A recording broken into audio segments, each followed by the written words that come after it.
Shameless plug. Catch the mugs on Sentimental Value, sincerelycedrinna.com. We are going to show you a little bit more in depth tonight of what goes on behind the scenes. So if you are new here, good morning, good afternoon, good evening, wherever you are now tuned in to Sentimental Value Podcast. I am your host, Sincerely Cedrinna, and tonight's episode, what's my favorite line to say? It's a good topic, but tonight is actually a great night for us to deep dive into what brought us here today, what will keep us here tomorrow and the days moving forward. We are now at episode 4. We're halfway across the threshold. We are at episode 4 of season 3 of Sentimental Value Podcast. And can you guess what tonight's episode is on? You guys want to guess? Dare to lead. Dare to lead. What does leadership mean? What is leadership? What does it mean to be daring, to be bold? What does it mean to mean something to other people? And what does it mean to give a meaning to all people? On tonight's episode, we are going to deep dive into the literature by the one and only Brené Brown. If you don't know who Brené Brown is, you need to get to know who she is. Brené, please come to the show and check us out. This lady has one of the top-rated TED Talks on YouTube, and I just found out today she had a Netflix special.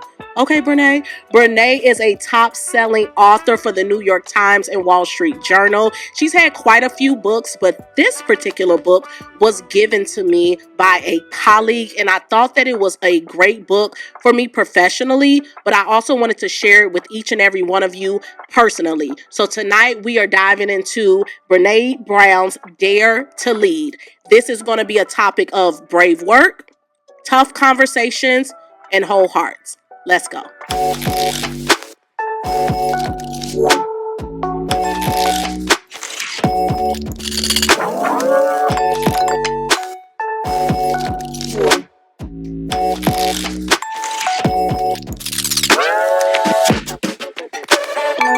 Leadership. It's so important to know what it means to properly lead. Everyone wants to be first in line. Everyone wants to be the leader. Everyone wants to have the privilege, because it is a privilege. It is not a right. Everyone wants the privilege of being able to tell someone what to do, but it's very rare someone is able to tell the why behind the what. My favorite thing to always say is most people want to be a boss, but only few people can truly be a leader. A boss tells people what to do. A leader actually listens to their people. And I think it's a conversation that really goes beyond corporate America. But when people think of leadership, they think of it from a 9-to-5. They think a salary-based job. You think of accolades and accreditations. And really, leadership starts with who you are. Not where you are, not who you're with. It really innately starts with just who you are. Because before you graciously lead, you have to know what it means to humbly follow. So again, on tonight's episode, we're deep diving into the book Dare to Lead. I know that a lot of people who follow me on Instagram and on TikTok and on YouTube, shout out to all of the subscribers and the followers. We couldn't do it without you. We really couldn't do it without you. When I say we, it goes beyond me, okay? It takes more than just me to get up here and do this. And I'm grateful for my team. And I'm grateful for not only them being open to my leadership, but guess what? Sometimes the leader has to follow someone as well. My favorite thing to say, as someone that is an executive and has been in managerial seats before I ever think that I'm above being coached, trained, and developed, I think your team cuts and carves you as a leader. And it's so important for us to really be able to not only lock in to lead, but it's very important for you to slow down and listen and listen to your team and listen to their thoughts and their feelings because it is important. So shout out to everyone that does allow me to lead them beyond the content, and shout out to every follower that I have online and in real life. You guys know we have a format here, but I kind of wanted to deviate from the format, one, because I want to show a little bit of agility, right? But then I also wanted to allow life to take its course. Okay. So I say that to say leadership. What is it defined as, right? A leader is someone who takes the initiative. The leader is someone who is not afraid. A leader is someone who, maybe even if they are a little bit afraid, that doesn't stand in front of them having the courage to step out. And most importantly, they have the tenacity to push others to stand out. Okay. Again, leaders are rooted in who their team is, right? There is no leader without the followers. And I think it's really important when people get into certain positions, right? When people get into their dream occupation, when people create industries and companies that allow other people to be employed, you have to understand, while yes, you may sit at the top, you only sit at the top from the people that are below you. And to be beneath someone is not always the hierarchy, right? Sometimes the person at the lowest level has the most important job because they are the foundation, right? So before you lead, you have to have courage. You have to have courage to even be the person that's at the top or at the front. Because believe it or not, contrary to belief, the person that is at the top and in the front, they are going to take the most hits. It may not seem that way. And sometimes when you're behind other people, it doesn't always feel that way, right? But sometimes being first, it requires more than what you can ever imagine, right? And most people don't even want to be first. When someone asks a question, right? Someone poses a question and they ask for input and answers, most people are going to refuse to be the first person to speak, the first person to stand up, because that person is the person that's under the most scrutiny, and that person is the person that's allowed to skew the rest of whatever comes behind. But I also think within the courage to lead, you have to have humility. Without humility, you have absolutely nothing, which leads me to my next point. And this is what really stuck out to me when I was given this book.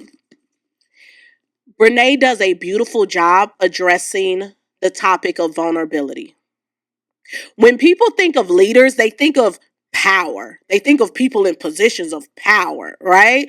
But really, someone who dares to lead is someone who actually dares to address vulnerability.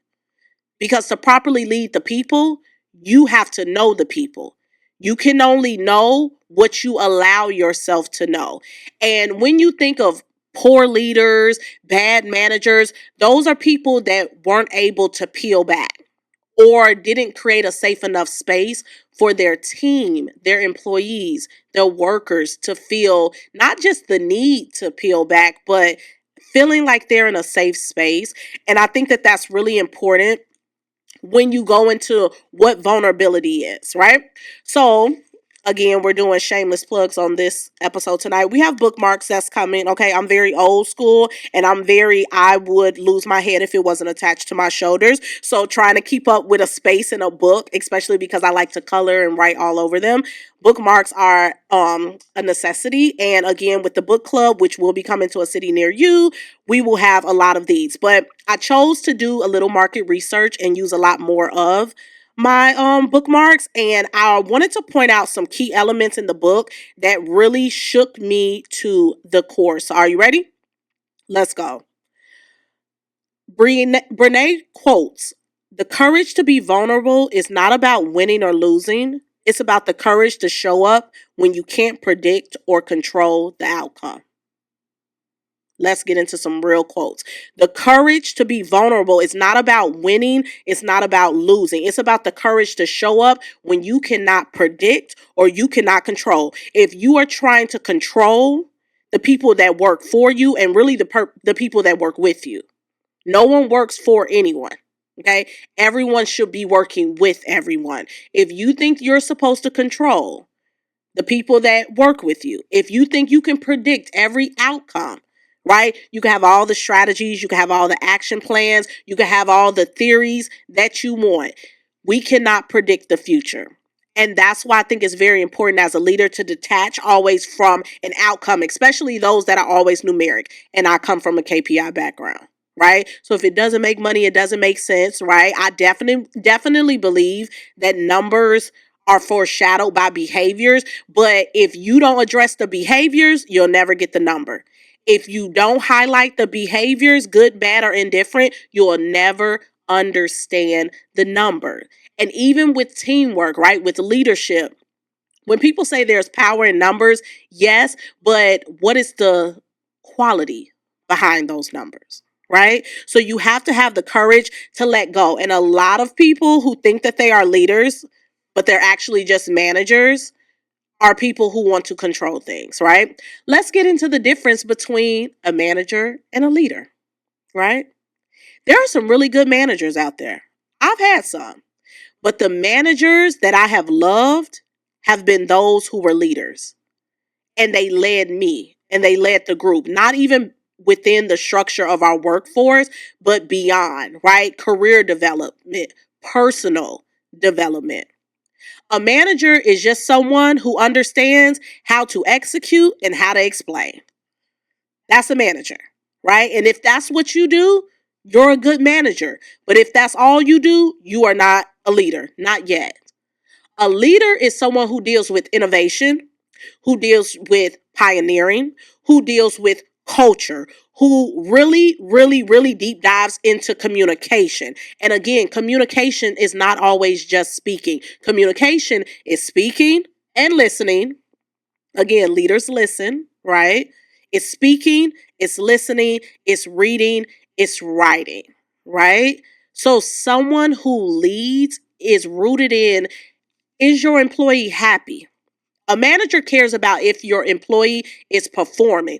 A leader cares about if their employee feels purposeful, if they're still passionate from day one when they came on.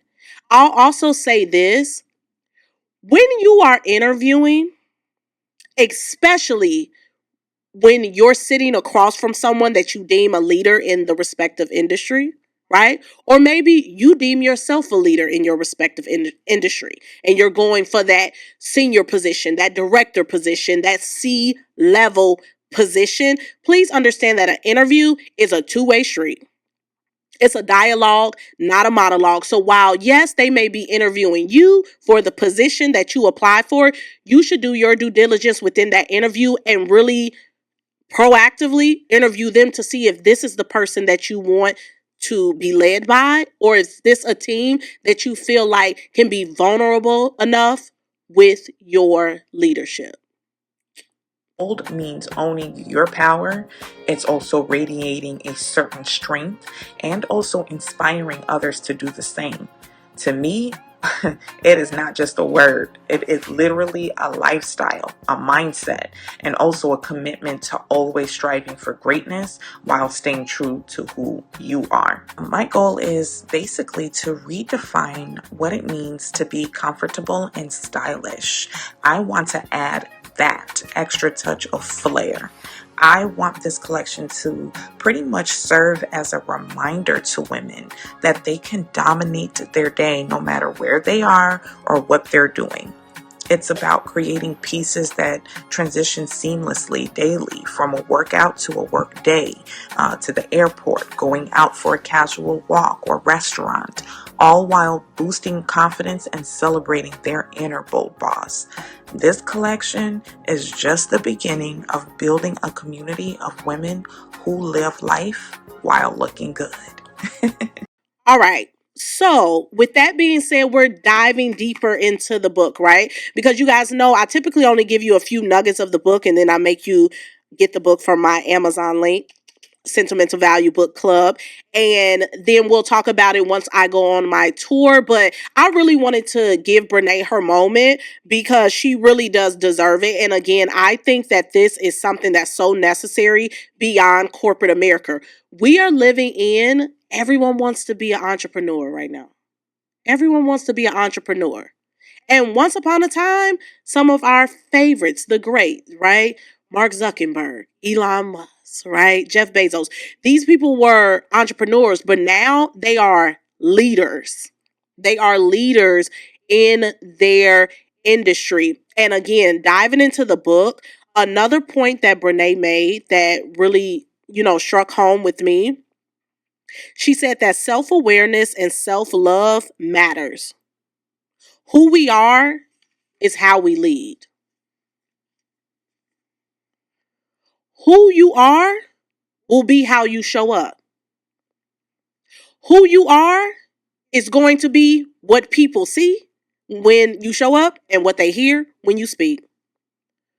Who you are is going to be in the essence of how you speak to people, how you treat people, how you coach, train, and develop people, right? It will also be in how you reprimand people.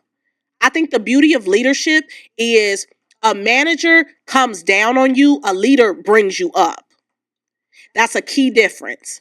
Mistakes are going to happen. Okay. Hint, hint to the next episode. Mistakes are going to happen. Okay. There will always be a margin of error. What someone does with that margin is going to show you who they are. Because no one, again, regardless of the hierarchy on paper, this person may report to this person, then report to this person, then report to this person. But because we are all connected, right? Who we are essentially will be what we make each other. And again, that self-love, that self-awareness is so important because I'm pretty sure, I don't care if you've worked a quick little seasonal retail or fast food job all the way up into you studying for years to get in a particular industry and a job that you've dreamed and desired for so long, you have unfortunately probably had to report to someone who was not self-aware. And they probably had all the accolades, tested top of their class, right? But without awareness, and I think before you could ever be aware of other people, until you become aware with yourself, right? Because how you show up will mirror in other people.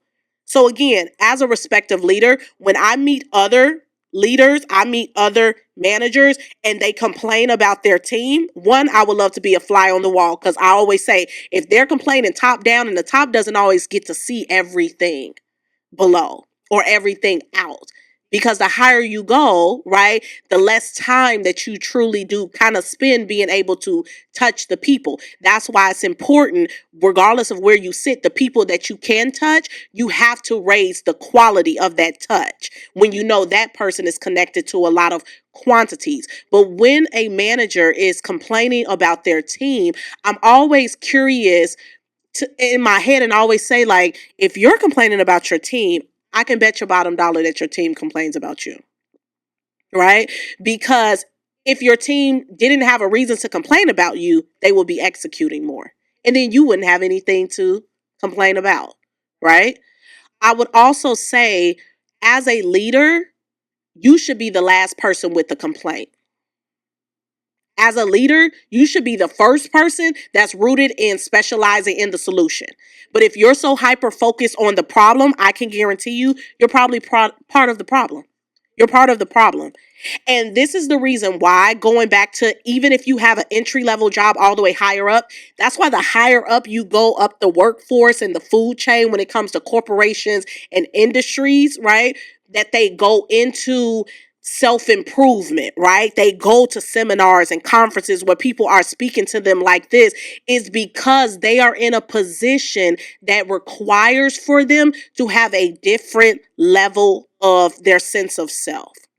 Right? And if they don't have that level of a sense of self, if they are not aware, if they don't have an innate love of who they are and why they are, how do they really properly show up and assess their coworker? How do they assess the person that you're supposed to trust to do a project for you, right? But you can barely trust yourself, which means you don't trust the people that are on your team. So then it requires for you to micromanage them or to overly exaggerate innocent, ignorant mistakes. And the more someone knows, the more that they grow. So when you feel as though someone on your team has hit a maximum of growth, I think it takes a moment to step back and really assess, what all have I done? Great leaders, when they have an employee that's not performing, and this is a nugget for entrepreneurs, because I love everyone wanting to be an entrepreneur, but until you really know how a company is ran, right? And there's a difference between companies and corporations, right? So the whole idea of business is to scale it and hopefully sell it, right?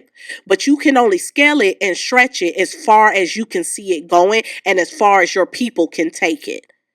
So again, a boss, that's all you need. A boss is a solo journey. You could be a boss all by yourself. But to really be a leader, a game-changing leader, you are going to have to push the needle on your people and push it in a way that has a particular precision that they trust. And again, if they see, you know what, my boss shows up, and I forget that they're my boss, not because we're buddy buddy personally as friends, but because my boss has a different level of professionalism, right? That really makes me look at them like I want to be like them. And I think that that's something that a lot of people that are now jumping into wanting to have a business should maybe focus on more so than their products and their services, right? And in their people internally. I get it. When you're first starting out with your company, you're chasing the dollar, you're chasing your customer, your clientele. You will touch no one externally until you start touching the people internally that are next to you, helping you build the dream. And until people humble themselves, going back to self-awareness and self-love, until people humble themselves to really realize, like, you know what? I should be hiring people that I could trust to run this when I'm not here, right? I should be hiring people that I can trust, that, Lord forbid, I can't make it in. Not that it will stay afloat. Maybe they'll do something even more magical than what I can do. But if your team has anxiety when you don't show up, you're a boss and not a leader, right? And the connectivity that you're having on a daily basis on the clock that maybe you guys are getting paid for is not really adding up to what it really should be. Okay. Another little nugget from Brené: empathy is connecting to the emotions that underpin an experience. A lot of people quit their job not just simply because they hate their boss.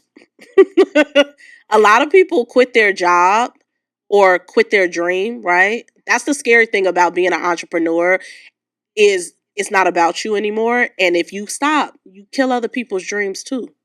Because the cool thing about entrepreneurship, most people will choose to work a not so good job for a security blanket of something that's already a well-oiled machine versus to jump out of the window on something that maybe hasn't physically manifested yet. And it's a hard topic for people to explore, but there's an empathy that has to go into the connectivity of people who choose to help you with your dream. It's an empathy as a leader that goes into you being able to connect that someone else maybe put your dream in front of theirs. Someone else put their dream attached to yours. And most of the time, there's a particular experience, right, that's going to happen, and it's going to create a culture within the department, within the team, right? That's going to make people feel undervalued, underseen, right? It's going to make them feel like, why am I really here? And that's nothing someone wants to feel, even if they're getting paid to do something, because I can guarantee you, when you don't feel like you're enough, no one could ever pay you enough to have to keep feeling that. People want to show up and be led properly, humbly, thoroughly, with compassion, with vulnerability. If you, as a leader, and you don't know how to admit to your team, you know what, I made a mistake. People are so used to leaders always telling the team that they made a mistake and how to correct it. But I think a part of leadership is realizing, you know what, maybe I'm not this good at organization, or maybe I'm not this good at time management, or maybe I'm not good with this particular department, so I need to relinquish it to another person. That empathy, that connectivity, that vulnerability, if you can master that, you can master anything. Do you have a book? Do you have a story? What I love about literature, I believe that words are our experiences that are attached to our soul. If you are an author and you want your book broadcast and actually promoted on Sentimental Value Podcast, be sure to contact us at sentimentalvaluepodcast.com, and please let us know what your book is about and what you want readers to know a little bit more, not just about you, but about themselves. We look forward to checking out your book. As a leader, I think it's really important, and Brené does a great job of this in the book. But again, aha moment for me, worthiness is a big component of leadership, the sense of belonging and being. If someone that works for you and with you doesn't feel like they should be there, feel as though they make a difference there, feel as though they matter there, that is something that is so necessary to highlight. And you know what I love about performance reviews, like annual performance reviews? People always think it's about, like, did you hit your sales goal? You know, what are your metrics? You know, where did we grow? Where did we have opportunities? Really, that's the time to unveil. It's the time to unveil.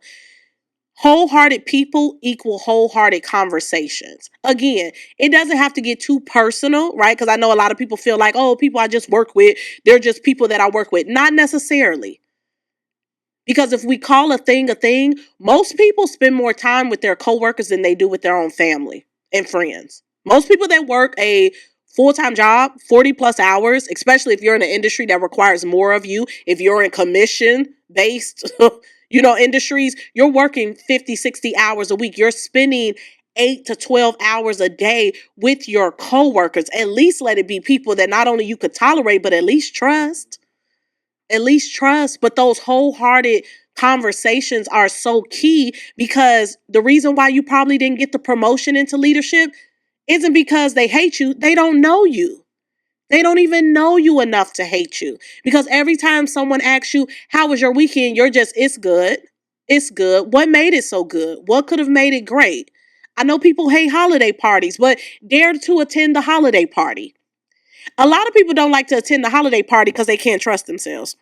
A lot of people don't want to go to the holiday party because you don't want to have to see the people that you were talking crazy about in your cubicle, right? Because you'll be surprised when you come out of those offices, or especially if you work in a larger team where you guys aren't in close proximity, you'll be surprised who knows who and who has the leverage to get you to where you want to go. A communal aspect. And you also have to have the courage to be imperfect in order to be a leader and as a leader. Going back to, leaders make mistakes too. Leaders probably make a lot more mistakes than their actual team. That's why they need the team, right? I think also what makes vulnerability beautiful as a leader is you being able to really see yourself in your team. And when I say see yourself in your team, that's not always your shining star, right? Maybe you have someone on your team that's like, this person is never, ever, ever meeting their deadlines, right? One, have you had a wholehearted conversation of what is distracting them or deterring them from hitting that? It couldn't probably be that they just wake up late and that they're forgetful. Maybe they have a little bit of anxiety, not for completing the task, but maybe completing it to the level or extremity that they think you have an expectation for them to do that. And I think as a leader, being able to unveil with your team and say, you know what, I don't want you to be perfect. I just want you to be consistent. I don't want you to show up always at your best, but I would like for you to show up, right? I want you to get it wrong so we can understand what right looks like, right? I want to know the intricacies of what you're doing so I can know where to best help you. I would like to know when you're not happy about something so I can at least have the ability and opportunity to assist within the change. Leaders are not magicians. They don't always snap their fingers and something magical appears, right? Whether that's a better work-life balance or raise, whatever it may be. It's a lot of other steps within some of the things that you think a leader can do. But I think what puts someone in a leadership position are the very qualities that sometimes people don't take initiative to actually interact and engage in, if that makes sense. So, we're going to end this episode instead of doing it the opposite way of giving you all of the quotes. I want to give you the quotes at the end, and I want us to kind of go through these because I think they're really good, and I really want you to kind of sit with them at the end of this episode, okay? So, the first quote by John F. Kennedy: leadership and learning are indispensable to each other. As a leader, you are continuously learning. You don't just quote unquote learn how to become a leader and then that's done, it's over with. As a leader in any industry, every industry is forever changing. You have to remain adaptable. You have to remain resilient. You have to also know that as you're learning and the mistakes are going to happen, that you cannot get too hyper focused on where something went wrong and who it went wrong with. That's why the best leaders know who to continue to develop and who to let go.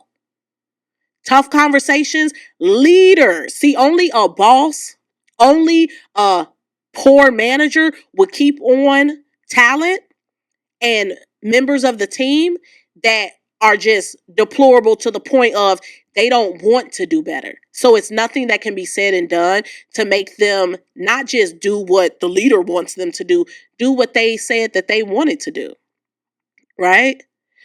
I think also as a leader, leaders have to also trust that gut, guide under the tummy, right?